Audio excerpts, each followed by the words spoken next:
Après avoir correctement installé le moteur contenant la carte électronique intégrée 740D suivant les indications de la notice technique, branchez l'alimentation 230 volts.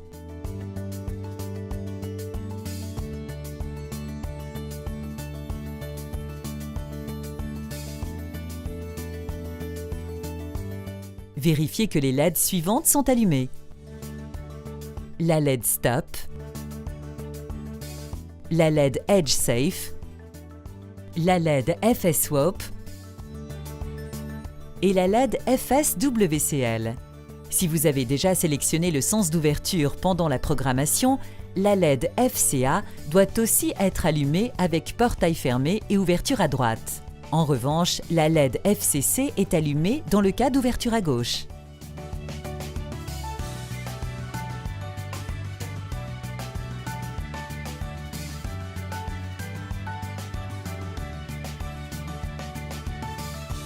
Pour procéder à la mémorisation de la radiocommande SLH, activez la programmation en appuyant simultanément sur les touches 1 et 2 de la radiocommande.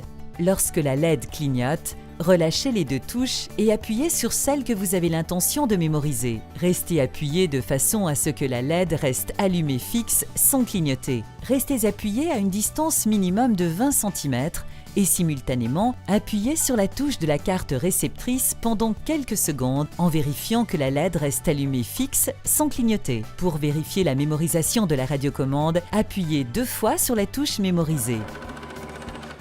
L'ouverture du portail confirme que l'opération a abouti. Appuyez de nouveau sur la même touche de la radiocommande pour fermer le portail.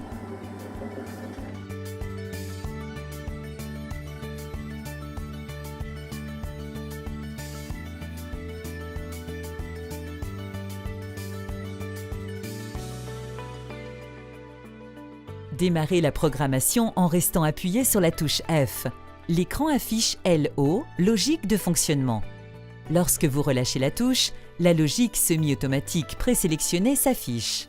Au moyen des touches plus et moins, sélectionnez la logique appropriée. Dans notre cas, sélectionnez la logique A qui permet la fermeture automatique de l'automatisme. Maintenez à nouveau la pression sur la touche F. L'afficheur indique PA qui signifie temps de pause. Le temps de pause actuel s'affiche lorsqu'on relâche la touche. Utilisez toujours les touches plus et moins pour réduire le temps à la valeur souhaitée. Lorsqu'on maintient la touche F appuyée, l'afficheur indique FO, c'est-à-dire force du moteur. La valeur 50 s'affiche lorsqu'on relâche la touche. Sélectionnez la valeur compatible avec les caractéristiques du portail à automatiser.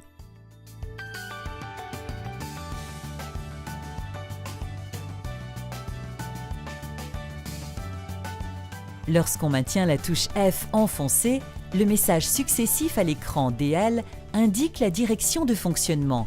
La valeur -3 s'affiche lorsqu'on relâche la touche. Si le portail s'ouvre à gauche, on remplace cette valeur par E-. Dans le cas contraire, on laisse -3. Lorsqu'on maintient une nouvelle fois la touche F enfoncée, l'afficheur indique ST. En relâchant la touche, on sort du menu de programmation de base.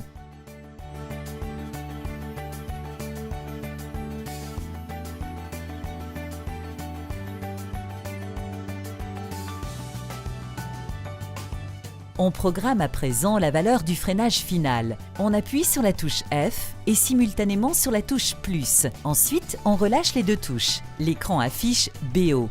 Lorsqu'on maintient la touche F enfoncée, l'écran affiche BR. Lorsqu'on relâche la touche F, l'écran affiche 0,5 qui est la valeur présélectionnée du freinage. Sélectionnez la valeur compatible avec les caractéristiques du portail à automatiser.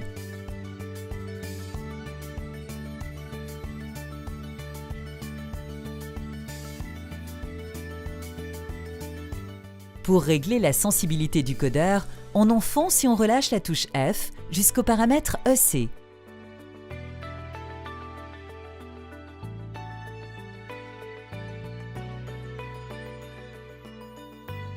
On relâche la touche F et l'écran affiche la valeur 99. Il faut réduire cette valeur si l'on souhaite augmenter la réactivité de la détection d'obstacles.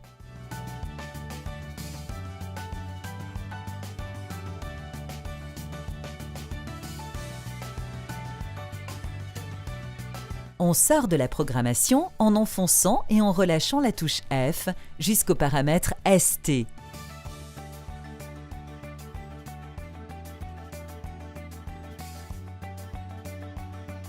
Le portail est prêt pour le fonctionnement.